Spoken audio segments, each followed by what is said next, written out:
편히 잘 주무셨습니까? 예. 네, 하나님이 여전히 우리와 함께 하셔서 복된 아침입니다.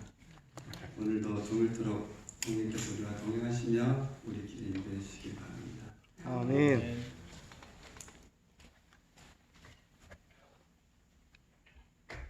네, 저는 오늘 왜 성령이 가장 좋은 선물인가라는 제목으로 말씀을 준비해봤습니다. 먼저 말씀 읽어보겠습니다. 누가복음의 이 말씀인데요.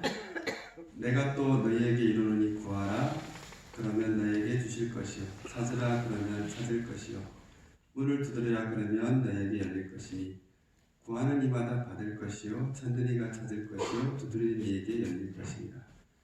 너희 중에 아비 된 자 누가 아들이 생선을 달라면 생선 대신에 뱀을 주며 알을 달라면 정갈을 주겠느냐. 너희가 악할지라도 좋은 것을 자식에게 줄 줄 알거든 하물며 너희 천국에서 구하는 자에게 성령을 주시지 않겠느냐 하신다. 아멘. 네, 저는 이 말씀을 읽으면서 좀 궁금증을 갖게 되었습니다. 왜 구하는 것대로 다 주신다고 말씀하시면서 구하는 거에 자에게 주시는 가장 좋은 선물이 왜 성령일까? 라는 의구심을 갖게 된 것이 오늘 준비한 말씀을 준비한 계기가 되었습니다. 산상부원에 이런 말씀이 있습니다. 너희가 인간이면 또 악할지라도 이 앞에 있는 성경 말씀을 인용하면서 하나님의 대리자이신 성령이야말로 모든 선물 가운데서 가장 큰 선물이다. 각양 좋은 것이 이 선물 안에 포함되어 있다. 창조주 자신이라 할지라도 이보다 더 위대하고 더 좋은 것을 우리에게 주실 수 없다. 주께서는 부모가 자녀들에게 좋은 선물을 주기를 원하는 것보다 당신을 섬기는 자들에게 성령을 주시기를 더 원하고 계신다. 아멘. 왜 그냥 필요한 의식주를 포함해서 우리에게 필요한 모든 것을 잘 주신다고 하는 것으로 마치지 않으셨을까? 왜 필요한 모든 것을 주시겠다는 것으로 끝내지 않고 왜 성령이 가장 좋은 선물일까? 왜 물질적인 복을 능가하는 선물이 성령이셔야만 할까요? 이런 질문을 하다 보면 더 우리 마음속에 떠오르는 본질적인 질문을 하게 됩니다. 하나님께서 우리에게 주시는 모든 복을 나는 오용하지 않을 준비가 되었는가? 나는 복이 오히려 저주가 되게 하지 않을 만큼 세상적 복 때문에 하늘을 포기하지 않을 만큼 되었는가? 나는 환경에 좌우되지 않는 마음의 평화를 가졌는가? 나는 절대 후회하지 않을 삶의 진실된 목적을 얻었는가? 모든 열정을 쏟아부어도 후회하지 않을 삶의 주제를 나는 가졌는가? 나는 인간의 연약하고 심하게도 죄로 기울어지는 본성에 대하여 인식하고 그것으로부터 나를 해방시켜 줄 존재를 가졌는가? 나는 세상의 어떤 것에서도 얽매이지 않는 자유를 가졌는가? 이러한 자유는 어떻게 얻게 되는 것인가? 누가 이런 자유를 줄 수 있는가? 비록 사단이 우리를 만지지도 못하게 하겠다고 하시는 말씀이 있음에도 불구하고 여전히 사단이 장악하고 있어서 온갖 유혹과 조롱과 협박과 회유로 우리를 괴롭히는 이 세상에서 나는 지속적으로 힘과 용기를 얻을 존재를 가지고 있는가? 이런 삶의 본질적인 문제를 맞닥뜨리게 되면 왜 하나님께서 성령을 우리에게 가장 좋은 선물이라고 말씀하셨는지에 대한 실마리를 조금씩 찾게 됩니다. 그러나 내가 너희에게 실상을 말하노니 내가 떠나가는 것이 너희에게 유익이라. 내가 떠나가지 아니하면 보혜사가 너희에게로 오시지 아니할 것이요 내가 가면 내가 그를 너희에게로 보내리리. 예수님은 우리의 모든 필요를 위하여 성령을 보내주시기를 약속하셨습니다. 성령께서는 예수님과 같은 한 인격체로 우리 곁에 오셔서 그리스도를 임재케 하시는 분이십니다. 그래서 제자들이 예수님과 동행하며 3년 반을 지냈던 것처럼 그 예수님과 우리 평생에 동행하며 사실 수 있는 존재로 우리에게 그분을 보내셨습니다. 내가 아버지께 구하겠으니 그가 또 다른 보혜사를 너희에게 주사 영원토록 너희와 함께 있게 하시리니 저는 진리의 영이라 세상은 너희 저를 받지 못하나니 이는 저를 보지도 못하고 알지도 못하니라. 그러나 너희는 저를 아나니 저는 너희와 함께 거하시며 또 너희 속에 계시겠습니다. 내가 너희를 보아와 같이 버려두지 아니하고 너희에게로 오리라. 그래서 비록 예수께서 이 땅에 계시지 않지만 인성으로 오셔서 이 땅의 모든 고통과 슬픔과 시련을 친히 겪으신 그 동정 많으신 그리스도를 우리 곁에 계신 성령을 통하여 우리는 임재하고 도움을 얻을 수 있습니다. 내가 너희에게 공부한 모든 것을 가르쳐 지키게 하라. 내가 세상 끝날까지 너희와 항상 함께 있으리라 하시리라는 이 약속은 이렇게 해서 세상 끝날까지 성령을 통하여 우리와 함께 하시겠다고 하신 예수님의 약속입니다. 이 성령 하나님과 함께하는 생애를 살 때 세상 어느 곳에서도 누구에게서도 채울 수 없었던 모든 인생의 갈증과 문제들이 해결될 수 있습니다. 여러분 그렇게 믿으시죠? 아멘. 네, 저도 그렇게 믿습니다. 그래서 제가 서두에 말씀드렸던 모든 마음속에서 있었던 갈증과 목마름은 이 성령께서 해결해 주실 수 있습니다. 그래서 마지막 교회에 보내시는 예수님의 간절한 소수는 이 성령을 통하여서 함께 지내자는 호소가 아닌가 생각을 합니다. 아멘. 볼지어다 내가 문 밖에 서서 두드리노니 누구든지 내 음성을 듣고 문을 열면 내가 그에게로 들어가 그로 더불어 먹고 그는 나로 더불어 먹으리라. 예수님께서 라오디게 교회에 보내는 권면에 마지막 교회에 보내는 권면을 우리에게 주신 권면이죠. 온전히 변화되는 길은 여러분 변화되고 싶으시죠? 예. 네. 세상에서의 완전한 이 땅의 것에서 초월하는 완전한 자유와 항구적인 평화와 쉼을 누리시고 싶으시죠? 저도 그렇게 되고 싶습니다. 온전히 변화되는 길은 모든 갈증과 문제에서 해결되고 하나님의 거룩하고 참으로 흠모하는 그 풍성의 참여자가 되는 방법은 완전한 자유를 얻는 방법은 성령 하나님으로 충만케 되는 길입니다. 아멘. 성령 충만함은 막연한 것이 아닙니다. 그것은 그리스도의 임재로 충만한 것이며 그분과 함께 동행하는 삶을 말합니다. 내 의지를 능가하는 어떤 힘에 의해 압도되어 사는 것이 아니라 의지가 성결케 되는 것입니다. 삶의 새로운 목적과 흔들리지 않는 믿음과 한결같은 사랑의 정신으로 사는 것입니다. 환경이 바뀌는 것이 아니라 거기에는 여전히 시련과 유혹이 있을지라도 그것을 기꺼이 감내하고 이겨낼 새로운 삶의 목표와 강력한 동기가 있는 것이 성령으로 충만케 되는 것입니다. 예수님 오순절 당시에 성령을 충만하게 받았던 사람들의 이야기입니다. 오순절에 위로부터 능력을 받은 사람들은 그것으로 인해 앞으로 더욱 많은 유혹과 시련에서 해방된 것은 아니었다. 그들이 진리와 의를 위하여 증거할 때에 그들은 그들의 그리스도인 경험을 박탈하려는 모든 진리의 원수로부터 거듭거듭 맹렬한 공격을 받았다. 그들은 하나님께서 주신 모든 능력을 가지고 그리스도 예수 안에서 남녀의 장성한 분량에 도달하기 위하여 투쟁하지 않으면 안 되었다. 그들은 날마다 완전을 향하여 더 높이 도달할 수 있도록 새로운 은혜를 공급하여 주시기를 기도하였다. 성령 충만함을 받았는데도 불구한 상황입니다. 그러나 여전히 시련과 유혹이 있을지라도 예수님이 곁에 계신 것 이상으로 성령께서 우리 곁에 또 우리 안에 계시면 변화될 수 있습니다. 아멘. 성령의 역사하심을 통하여 가장 연약한 사람도 하나님께 대한 믿음을 행사함으로 그들에게 맡기신 능력을 증진시키는 법과 성화되고 우아해지며 고상하게 되는 법을 배웠다. 겸손히 성령의 변화시키는 가마에 복종하였을 때 그들은 신성의 충만함을 받고 거룩한 형상으로 변화되었다. 어느 때나 어느 곳에서나 모든 슬픔과 고통 가운 중에서나 앞길이 캄캄하고 장래가 암담하게 보일 때에 또한 또한 우리가 무기력하고 외로움을 느낄 때에 믿음의 기도의 응답으로서 보혜사가 보내진 바 될 것이다. 환경들은 우리를 모든 지상의 친구로부터 분리시킬는지 모르지만 어떤 환경도 어떤 먼 거리도 우리들을 하늘의 보혜사로부터 분리시키지 못한다.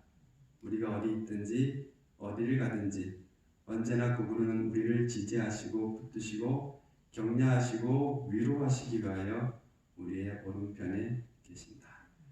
아멘. 매일 아침 우리가 주님 앞에 무릎을 꿇고 그분께 대한 우리의 헌신의 서약을 새롭게 할 때에 그분께서는 당신의 성령의 임재를 우리에게 허락하실 것입니다. 아멘. 거룩하신 분의 임재를 누리는 것은 지금 우리 시대에 할 수 있는 특권입니다.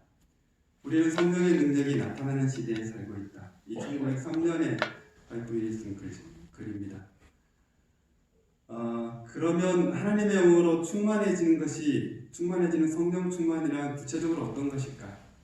그것은 하나님의 모든 충만하신 것으로 충만케 되는 것인데 성령으로 충만한 삶을 사셨던 그리스도와 같은 삶을 살게 되는 것입니다. 이것이 하나님이 우리를 향한 목표이기도 합니다. 그것을 이 말씀이 좀 긴데요. 노란색 칠해진 부분만 읽겠습니다. 하나님의 모든 충만하신 것으로 너희에게 충만하게 하시기를 구하노라. 하나님의 모든 충만하신 것으로 우리에게 충만하게 되기를 바란다는, 하나님의 모든 충만한 것으로 우리가 충만하게 되기를 바라는 것이 그분의 목적입니다. 그저 한번 구원받은 것으로 만족하며 멈춰있는 삶이 아니라 지극히 거룩하신 분으로 우리 전 존재가 가득 채워지며 충만해지는 것이 그분의 목적입니다. 그래서 그 성령 충만이 구체적으로 어떤 의미를 가지고 있는지 제 나름대로 5가지로 한번 요약을 해봤습니다. 우선 첫째로 하늘 아버지에 대한 절대적인 신뢰와 맡김, 담력 있고 요동하지 않는 믿음과 순종의 삶을 뜻합니다. 성령이 충만해지면 능력이 하나님께 있음을 알고 자신을 부인하며 세상의 권세와 힘을 두려워하지 않게 됩니다. 성령의 충만함을 입었던 베드로, 바울 제자들도 실수와 결함을 보인 적이 있습니다. 성령 충만이 실수를 막아주진 않습니다. 끊임없이 굴복하는 것은 평생의 과업입니다. 하나님은 우리를 강제하지 않으십니다. 하나님은 우리를 단번에 강제로 변화시키지 않고 우리의 의지력을 성화시켜서 계속해서 자라나게 하십니다. 성령 충만은 인간을 로봇으로 만들지 않습니다.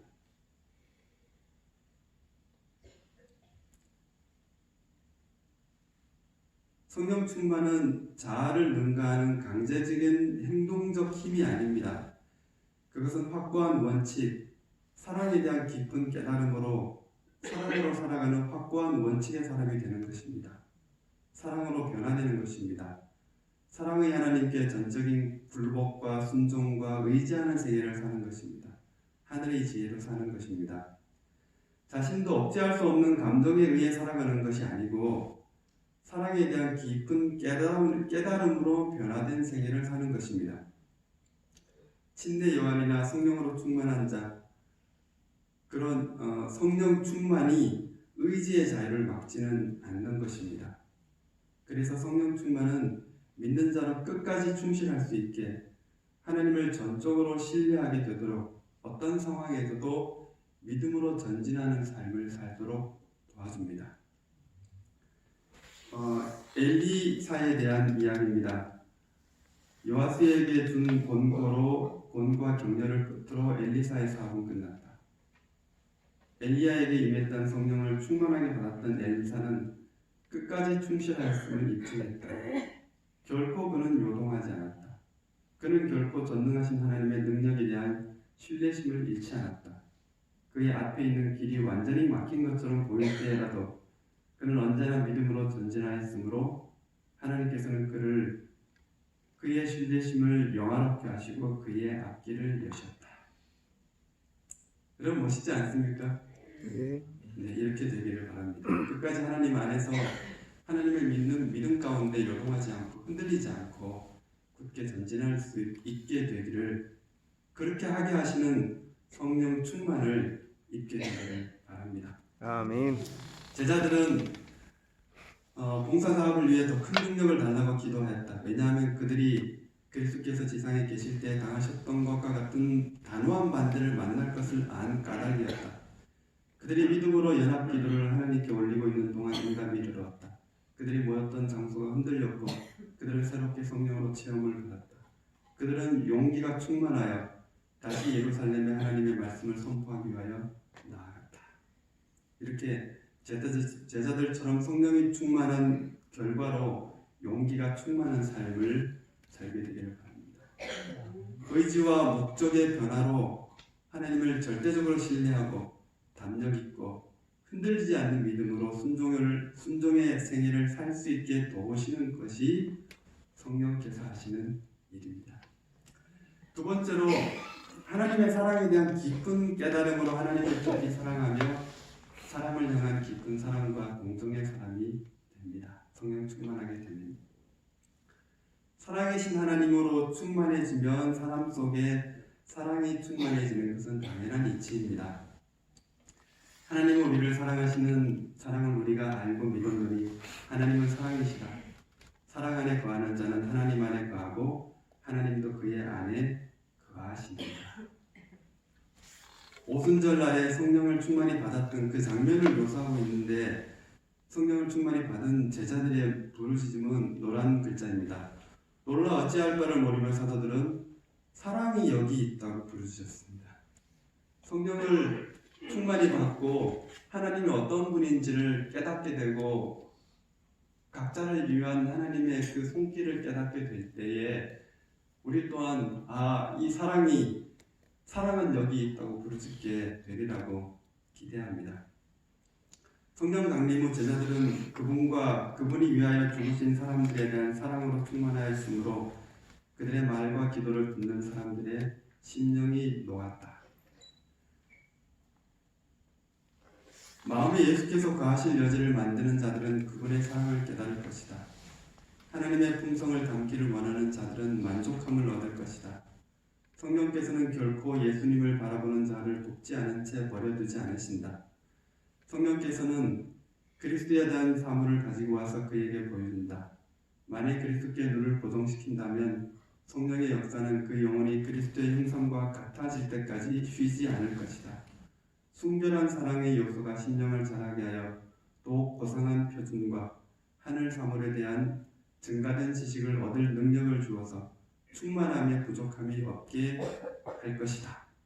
하나님을 알아가면 알아갈수록 더 많이 알아가게 되고 하나님을 알면 알수록 더 많은 자유를 누리게 되고, 그래서 더 깊이 사랑할 수 있게 되고 어떤 것도 막을 수 없는 그런 강한 동기의 사람으로, 목적의 사람으로 살 수 있게 하실 것입니다. 아멘. 하나님의 사랑에 대한 넓고 깊고 높은 깨달음은 인생의 참 가치와 목표에 대한 흔들리지 않은 동기를 제공해 줄 것이며 살아가는 내내 그를 지지하는 힘의 원동력이 될 것입니다. 세 번째로, 세상 사물에 대한 애착이 사라지게 되고 가치에 대한 주관이 바뀌게 됩니다. 드디어 세상 재물에 대한 애착의 노예 상태에서 벗어날 수 있게 되는 것입니다. 노란 글자만 읽겠습니다. 그들의 마음이 그리스도의 사랑으로 충만한 사람들은 우리를 위하여 가난하게 되셨고 그분의 가난함을 통하여 우리를 부유하게 하신 그리스도의 모본을 따르게 될 것이다. 돈, 시간, 영향력 등 저희가 하나님의 손에서 받은 모든 선물들은 복음사함을 발전시키는 방편으로 사용될 때에만 가치가 있다고 깨닫게 될 것이다. 재물에 애착이 있을 때는 그것이 흩어지는 것에 대해서 염려하고 두려워하게 되지만, 재물에 대해 자유롭게 될 때는 그 재물에 대한 참 가치를 알게 될 것이기 때문에 그것을 사용하는 참된 기쁨을 누리게 될 것입니다. 네 번째로, 하나님의 뜻에 대한 전적이며 완전한 굴복의 생애를 살게 됩니다. 하나님에 대한 산 지식은 기꺼이 자신을 아무 조건 없이 바쳐 드릴 수 있게 합니다. 하나님 말이 나를 가장 잘 완전하고 전혀 후회할 것 없는 생애를 살 수 있게 하실 수 있음을 성령께서 깨닫게 하십니다. 하나님께 생애와 마음과 존재 전체를 드리고 무엇이든지 하나님의 뜻이 이루어지기를 소망하며 어떤 고난과 시련을 통과하여서라도 하나님의 기쁘게 쓰시는 도구가 되도록 즐겨 자아를 바칠 때 이런 결심을 하도록 도우신 성령께서 풍성한 열매를 맺게 하십니다. 아멘. 세상에서 가장 어려운 싸움이 자아와의 싸움인 건 여러분 아시죠? 예. 굴복하고 싶고 전적으로 하나님께 그분이 주시는 모든 길을 따라가고 싶은데도 불구하고 그것을 방해하는 내 안에 강력한 이 지독한 자아와 싸울 때가 있는데 그것에서 해방시켜 주실 존재를 만나서 그것에서 해방되고 산 삶을, 새로운 삶의 목표로 행복한 삶을 살 수 있다면 얼마나 큰 선물이겠습니까? 바울은 그의 능력이 자신에게 있지 아니하고 그 은혜로운 강화로 마음을 충만하게 하여 모든 생각을 그리스도께 복종하게 하시는 성령의 임재에 있다는 사실을 깨달았다. 그는 자신에 대하여 이렇게 말하였다. 항상 예수 죽인 것을 몸에 짊어짐은 예수의 생명도 우리 몸에 나타나게 하려 함이라. 사도의 가르침에는 그리스도께서 중심 인물이 되셨다. 그는 내가 산 것이 아니 오직 내 안에 그리스도께서 사신 것이라고 선포하였다. 자신은 감추어지고 그리스도께서 나타나셔서 높임을 받으셨다. 그리스도의 평화가 그들의 노란 부분만 읽겠습니다. 그리스도의 평화가 그들의 얼굴에서 빛났으며 자신들의 삶을 봉사사업을 위해 그분께 바쳤다. 그들의 그러한 모습에서 그들이 굴복한 사람들이란 증거를 볼 수 있었다. 우리가 작은 일이건 큰 일이건 우리가 생애에서 만나는 모든 일들에서 우리를 통하여서 우리가 자신이 드러나지 않고 살아계신 그리스도께서 드러나실 수 있다면 그래서 그것을 보는 사람들로 하여금 그 시선을 하나님께 향할 수 있게 할 수 있다면 우리에게 얼마나 큰 복이겠습니까? 아멘. 마지막으로 결국은 그리스도의 품성을 온전히 반사하게 됩니다. 그래서 하나님의 목적이 우리에게서 이루어지게 됩니다. 우리를 통하여 사람들이 하나님을 볼 수 있게 되는 것입니다. 거룩한 신성에 참여해서 결국엔 그리스도의 품성을 온전히 반사하는 또 하나의 작은 그리스도들이 되는 것입니다. 이것이 하나님이 우리에게 향하신 목표이고 성령을 충만하게 받음으로 이룰 수 있는 목표이기도 합니다.